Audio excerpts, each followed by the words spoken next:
Right, welcome back to Tales from the PowerAge. How you doing, guys? You well? Yeah, good. Cheers, All good. Cheers, Good, boy. excellent. We should be, because we've just been to an amazing gig. It was absolutely stupendously, amazingly brilliant. Right, we're going to tell you all about that. Hopefully, it's not ruined it for you. But anyway, it was brilliant. Did I spoil it? It was amazing. You did. It was quite good, wasn't it? Anyway, before we start, if you've not seen us before, we're the #1 show in rock and metal, and have we got some heavy metal for you tonight? Give us a subscribe, give us your comments. If you were at the show at London, which was Iron Maiden's Homecoming, tell us what you thought. Universally, everyone I've spoken to, particularly these three on here, said he was absolutely amazing. So we'll talk about that a little bit more. Now, before we go into the gig as well, if you enjoy the show and you like us, get us a beer. And you can do that. There's a little button at the bottom, Gav, right? Yeah, it's called a thanks. And you can just choose how much you want to, give us a quid or whatever. We're not desperate, but it'll be a nice chat. You can't even get a pint in the spoons for a quid. Anyway, give us a like, give us a subscribe, and get involved. So this was the gig, the homecoming gig at the London Stadium. And if you don't know where that is, it's East London. It's West Ham Stadium, and yeah, it was great. Really, really brilliant. So, any thoughts on the stadium before we kick into the main show? Because it was your. Well, I thought it was much better than Wembley. To be fair, I really did. Really thought it was excellently done. Plenty of space everywhere. There was more bars. Getting there wasn't too terrible. I know getting to Wembley is quite easy, but it was really quite easy getting there. And yeah, I really enjoyed that stadium. Thought it was really good. We all went different ways, didn't we? We all chose different routes to get there, and some of the trains from around here were okay going in, but cancelled going out, and so we all had a little challenge of how the hell we were going to get there. But well, they had another big gig at Wembley Stadium, didn't they? On the same day, which was different. Yeah, I mean, this is all good, isn't it? That it ties in with Maiden's history and stuff, which we'll go on to later. Yeah, I think that's what made it a special day. As far as venues, it's the first time I've been there since 2012 for the actual Olympics.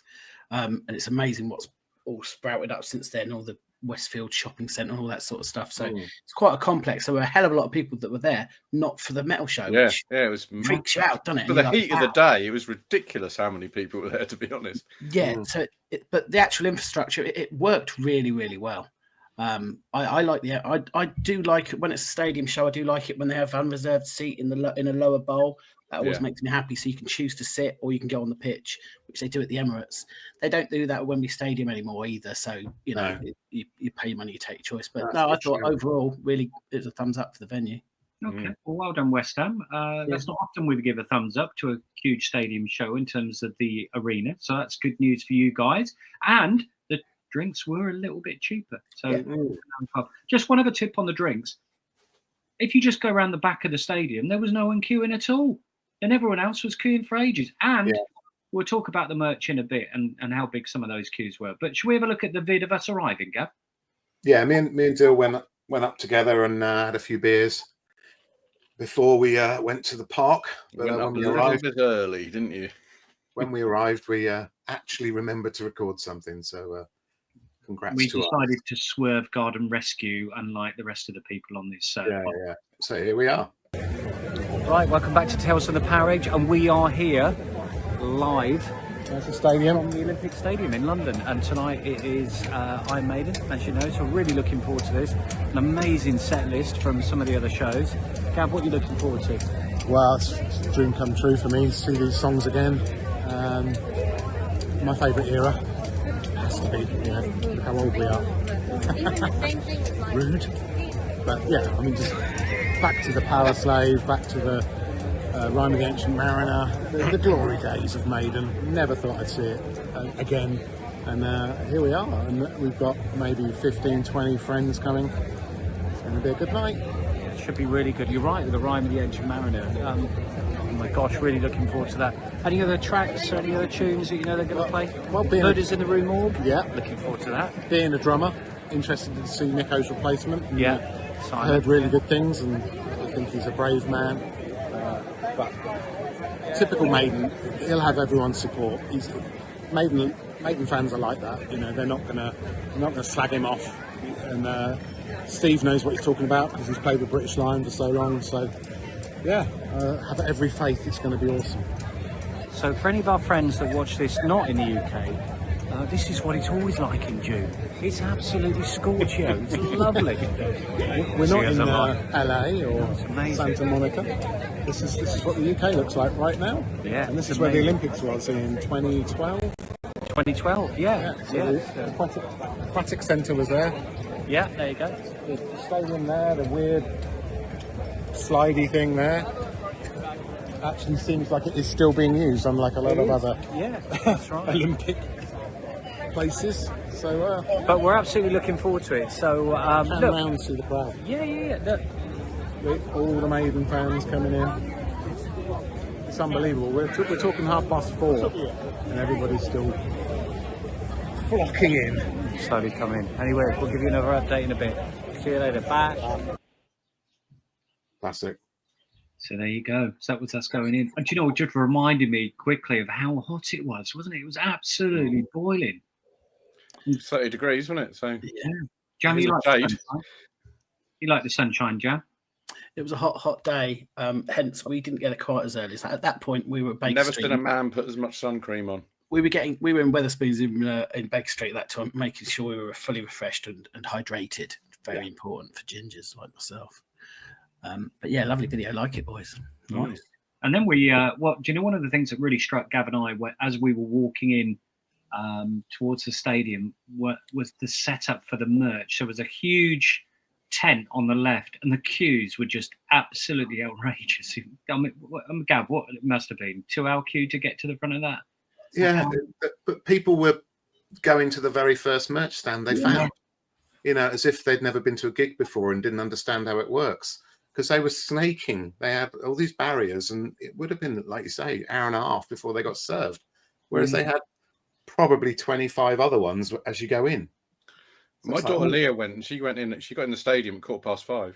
She didn't go to the first one. She went to the first one she found in the stadium, and she got a T-shirt within half an hour. So yeah, we were quicker than that. And one of the things that also stood out, which was brilliant, they had these screens on the side of the stadium with all the different T-shirts and numbers you could buy them. That was a really good idea. That. Why don't they always do that? I've not seen that before, and I thought that was. We got a picture of that, didn't we? Me and you, Jam, in front of that, just to show that was good. Like McDonald's drive-through, you go to it normally, and you don't know which T-shirt you're buying, you don't know what prices they are, Whereas if it's numbered and you can see the back print, and you just go, I'll have a number 2 in large, please. Yeah. It's really such an obvious thing. It's such a good idea. Large number 2. Large number 2. Make it steamy. Look at some of the merch then? Hey, so we're inside now, and if you look carefully, you can see the stage and maybe a hanging speaker behind us. Dyl's increased the profits of Iron Maiden Holdings Limited. Rod's small wallets. Wallet's got just a bit bigger, so we thought it'd be a nice idea if we showed you some of the merch. So we've got this lovely little bag, which is pretty cool. God knows what I'm going to do with that, but hey ho. I love it. Yeah. There's this really cool program. So it's done in the format of a football program.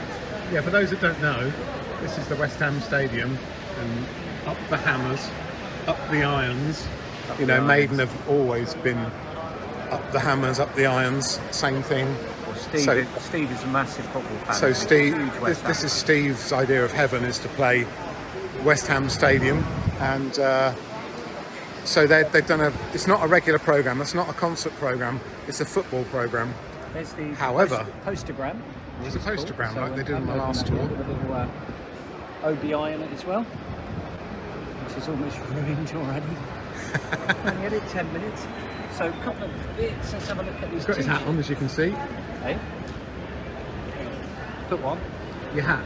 Oh yeah, that's all right. I've shown it. It's a good friend of the podcast. Couldn't make it tonight. Friend of the show. The Clairvoyant. Favourite song. It's a great T-shirt. There with the tour dates as well. Yeah. Not all of the T-shirts have tour dates. No, that's all the way. They just keep walking. Yeah.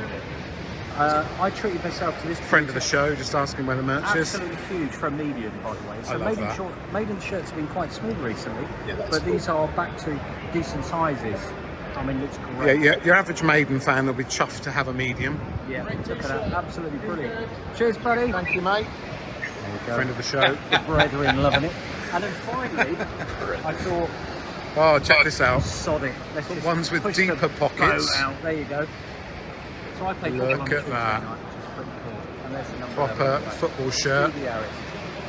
Dill plays in a local team the Tuesday night, Yeah, old man's team. old man's team. So he's going to I know it's hard look to like a believe, but- prime ballet. I mean, look awesome in that. Anyway, that's the merch. I Yeah, enjoyed that. we'll see you later. Bye. There's the merch. But some good stuff though. I mean, there was such a good selection of t-shirts, wasn't there? And just Amazing. Yeah, general completely pump. amazing. See what I'm happens just when we surprised you didn't buy the black tour jacket, to be fair. Do you know what? I was trying to work out how much I paid for the bag because that's not even on the price list. Well, Yeah. Not, is you it? spent so much, they gave it to you. Yeah, Yeah. I hope they did. They should have done. see what happens when we let you two go to the pub on your own before you get there. Yeah. God. You can see who organises it all now, can't you? Brilliant. Okay, so should we have a look at some of the other bits leading up to the gig? There's one of the gig there as well. It's us. So, any comments around that, Jam? Yeah. So we had a nice little journey there. We stopped in a pub or two on the way, bumped into. You're going to see some more pictures in a minute. Bumped into friends of the pod. This is us actually in the stadium. That's a cracking one of Gaps. That's a great one of you, Gap. Have you just It is a good one, yeah. on your way back from the loo? Pretty cool. Quite possibly. I don't remember that picture. Well, Christ. then it I was don't there. remember much, but that was only 3 days ago. Sorry. But no, it's a couple of Breaking new nice, records. nice team photos of us there. Love it. All good. Good. Okay, so let's have a look at some of our brethren. Yeah, we've got to do a shout out to everyone that said hello. And obviously we know a bunch of these, their mates and their friends and friends of the pod. But we got Leon in the middle there, one of the original brethren. Also, we've got the new friend in Jamie. He's top left there with his Well done, Jamie. Thank you for his buying the hat hat. on. Yeah, thanks for representing us at Eddie's bar. It's awesome. Eddie's dive. Yeah, Leon did win whitest T-shirt of the year award. To be honest, you can't quite tell from this photo, but that was properly washed in Daz or whatever it It's is. a good job I had my glasses on. Yeah, Because it it was was brilliant. very bright. Great T-shirt. But that's why it took us so long to meet up with you guys. We saw Donut and Jane there in the bottom right, and Leon as well, and Garos and his boys. So Yeah, and Metal Wells and his slocks. We saw. And we should give a shout out to Kevin Wells, who is the bass player from Stormchild, new age British heavy metal band. I nearly said Starchild then. Oh, God, that would have been anyway, go and check them out because they're great and they play a number of clubs around the UK. Top level. Got my old bandmate Spooner at the bottom Yeah. there. We got some. And there's me with my daughter in the middle there. Tim And says, Lee, particularly Julian and Mark, top right. Yeah. We had a lovely time. we did. Now look at the sunshine. Look at the weather. It's just perfect, wasn't it? Okay, let's go to the set list. I think we've already given a little bit of it away, but should we kick off with you, Gaps? Just pull out your faves. My faves? It's impossible. It was so good. I mean, I loved the little film at the beginning where they showed all the pubs in the East End that they'd done, ending up with the cart and horses, which got the biggest cheer of all, which was amazing. The Eyes of March is brilliant. Going into Murders in the Rue Morgue, which is absolutely fantastic. So great to hear that. I don't even know if I've seen that live before played by them. It's just so good. And then, you know, they played 2 more songs off Killers. You know, they've done 4 songs if you include Ides of March, which was off tape, off of Killers, and then Phantom of the Opera, which is amazing. It's a really, really good version of that. Number of the Beast, which there's a little short of me on the live channel singing along to that one. And then we're into Clairvoyant, Power Slave, 2 Minutes to Midnight. And they went to Rhyme of the Ancient Mariner, which they actually played the entire version of this time in 2008, which is the last time we'd seen it played live. They sort of shortened it a little bit in the middle section, but they actually did the whole version of this. Same with Seventh Son of a Seventh Son. Run to the Hills, Jam's favourite song, was really good, and the crowd went mental for that. Yeah, I mean, what can you say? Every song. We stayed to the end. Wasted You was brilliant. Fear of the Dark's never been a favourite of mine, but even I enjoyed that one this time. It was it was just great. I mean, just to back up what Gap said, those first few Diano songs, as we want to call them, they were so vibrant. I thought they were so fresh. They sounded brilliant. I'm not a massive fan of the first two records, just how it is, but they sounded brilliant. Phantom of the Opera, I thought the vocals for that and the backing vocals were superb, and the place, even though it was already on fire, but Phantom of the Opera, didn't it? I don't know what you boys, it seemed to really lift the place, went even more mental. I don't know, it really went down well. That start was just brilliant, really good. My daughter only knew 5 songs. She agreed to come, but her favourite song was "Rhyme with the Ancient Mariner." Can you believe that? That was her favourite song of the 13-minute track. Was her favourite song of the night. Brilliant. Well, a couple of comments from me. One, this was totally my era for Maiden, and Gav and I were talking about this beforehand in the pub, going, "Oh, this is our era. It's going to be amazing."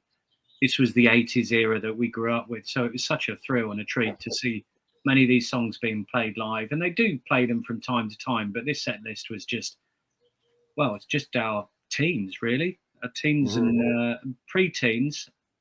All of these songs were released around that time, and we were all lucky enough to go and see Maiden in 1984 on the Power Slave tour. We got another pod on that, by the way, so check it out. But it was great. But the thing that really stood out for me was Dave Murray on the night. And I think on another pod, check that one out, the last tour, we were really bigging up Adrian for being amazing. Yeah. This night was Dave's night, even though it was Steve's night, because it was a West Ham homecoming.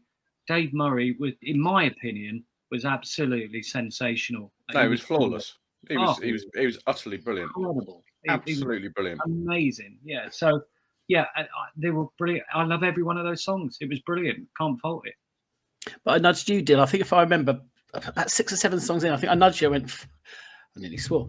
I nudged you and went, wow, Adrian Smith, isn't he the coolest guy in the room? He always seems to be the very coolest guy. However big the room is, Adrian Smith, I think, is just so cool. And he hasn't aged, is he, for the last 30 years? It's so easy. I think I said to you, Dave Murray, just the sound was really good. Just touch on the sound for a stadium. I thought the sound was really, really good.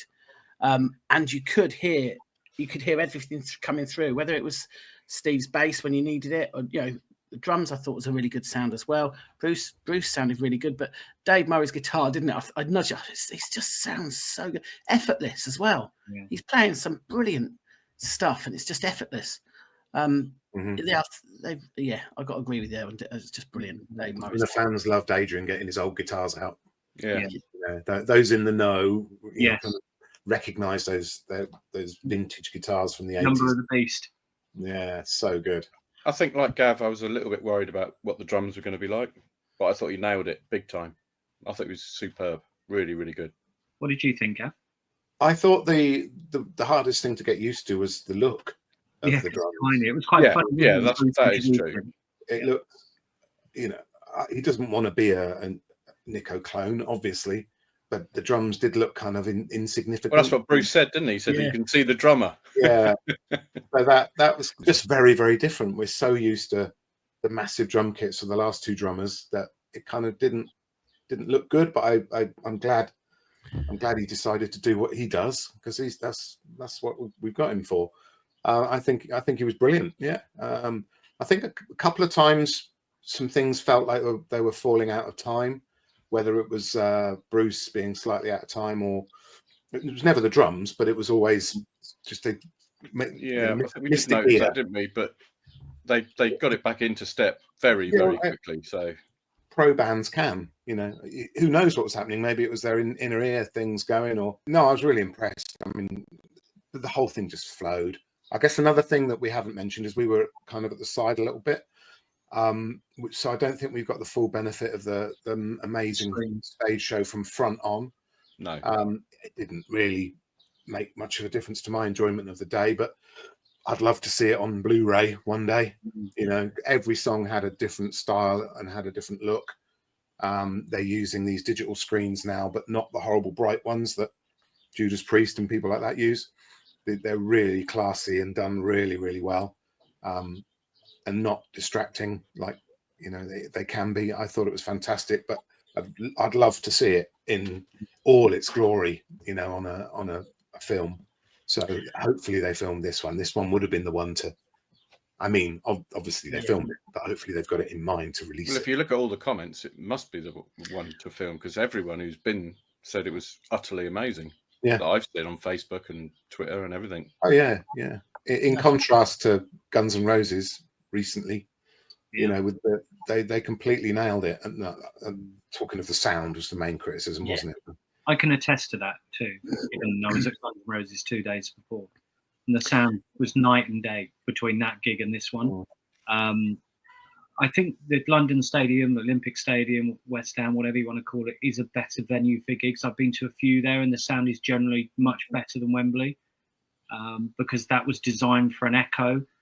I did a tour there a few years ago, and they do a demonstration where one guy stands on one side of the stadium from the Royal Box, shouts to the other side, and it echoes straight back to you. So you could have 10 people in there and create an atmosphere. Right. So you can see maybe why that's a bit of an issue. You certainly don't get that at the London Stadium. It sounded great, absolutely brilliant. But as far as positioning, we were talking about positioning. It's tricky when you go to a stadium. I'm not a massive fan of stadium gigs. We all know that. I like going down to the local independent place, and I'm not a massive fan of big ones. But you've got a choice. I like to watch the band on the stage, so we had a choice. We chose to go nearer the stage and to the side, rather than back and watching the whole set. And I'm glad we did, because I like to be able to see the singer singing and the guitar. Yeah, exactly. Yeah. But that's a really good point what you said there, Gav, because I've seen some videos and some photos from guys, and it does from face on it. Looks amazing. But my highlight of highlights for me, again, it's an age thing, but 2 Minutes to Midnight, Rhyme with the Ancient Mariner, and Wasted Years. Those three out of everything. The whole set was amazing. But for me, 2 Minutes to Midnight, it's just it was amazing. Yeah, to end with Wasted Years was amazing. Yeah, I mean, it might be my personal side of things. We were in a band, Gav and I were in a band, and we played Wasted Years, and it's brilliant. It's like we're in 1987 when we hear it, or whatever it is. But can I just bring a bugbear out here, because I was really Rhyme with the Ancient Mariner was amazing, and we were to one side near the front. What's wrong with people not wanting to watch it or listen to it? I know you have to choose to go to the toilet, or you have to choose, but talk. I just couldn't understand. I was so wanting it. I was so in it and so immersed in it. Yet so many people were choosing to mill around or bugger off or talk. Madness. Rhyme with the Ancient Mariner is brilliant. It's just, I don't understand people sometimes. But there you go. That was my slight bugbear. It's nuts, isn't it? I'm sure we've all been there occasionally. So, okay.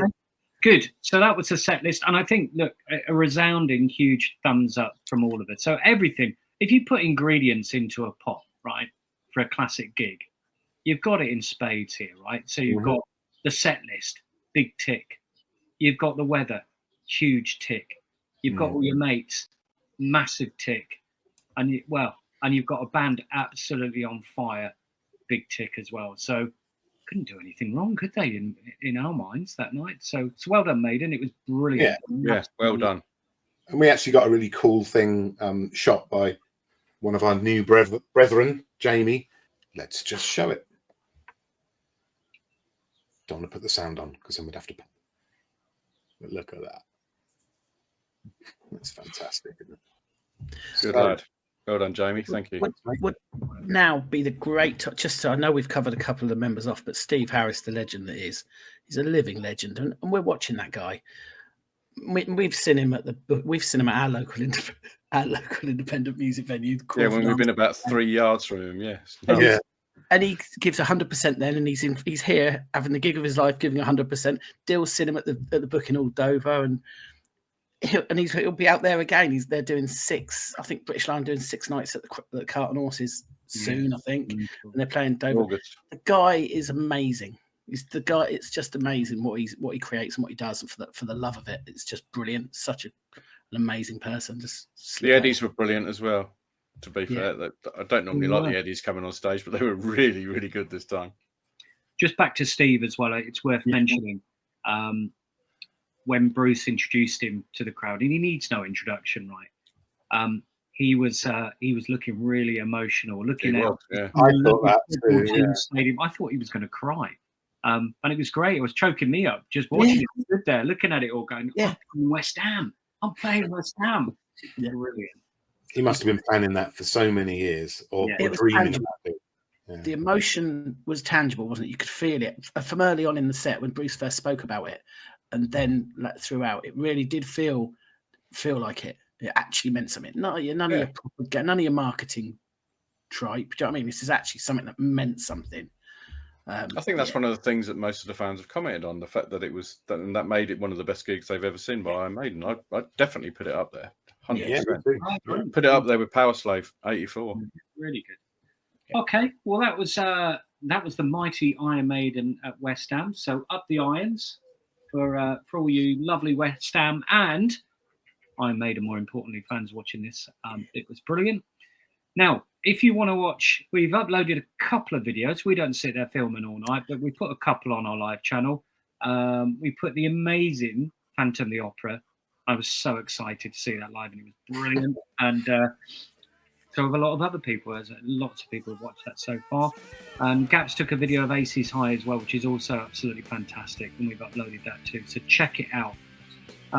There's a whole bunch of other stuff on there as well. Generally, when we go out on our little tours, we take videos of all the gigs we go to. Not hundreds of them, just one or two, just to share our experiences, what it was like for us, and thanks for everyone that gives us some really positive and great comments, because of course not everyone can get to these gigs, right? So we need to remember that too. So it's about sharing the love.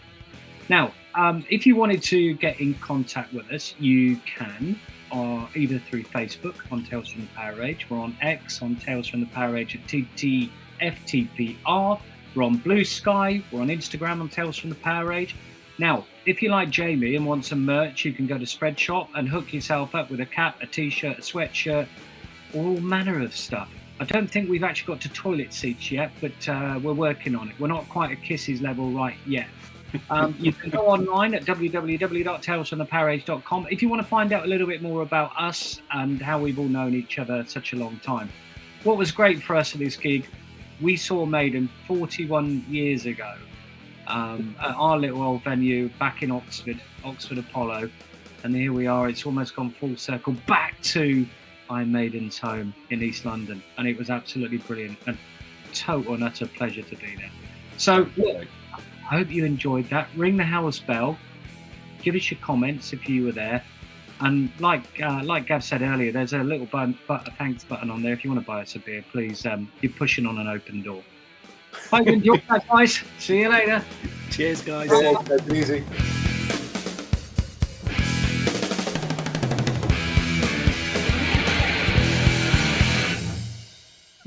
It's a nice idea. Yeah, good on him. That's brilliant for doing that. That's superb. Cool. That's cool.